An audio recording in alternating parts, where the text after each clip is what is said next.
You know, there's two things that students need to know in order to become leaders. The first one is this: perspective. They need to have a perspective on their life, the kind of perspective that God has. You see, when a student knows Jesus Christ as his personal Lord and Savior, he or she is going to live a billion gazillion years. Just the first 75 are here on earth. And if they see their lives in that way, they are going to be more willing to take a risk with their life. I tell students this all the time: you're going to live forever. Why not take the first 75 years here on earth and roll the dice? Take some risks. Don't spend your life trying to get the biggest house and the biggest car. Spend your time giving your life away for Jesus Christ. Maybe that means teaching overseas, or maybe it means being a solution for AIDS, or being a solution for malaria, or maybe it means being a teacher in the inner cities here in the United States. Our students need to have a perspective on their lives. As Christ followers, they're going to live forever. Let's challenge them to take risks while they're here on earth.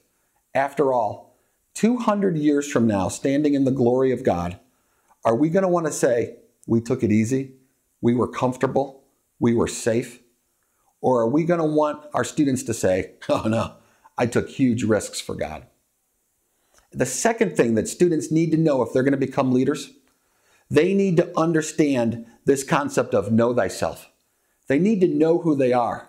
They need to know what their spiritual gifts are.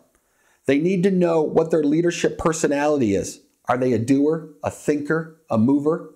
We need to help them understand how God has uniquely made them and how he has made them for service. You know, one of the great things about being a Christ follower is that when you accept Christ, you don't go right to heaven.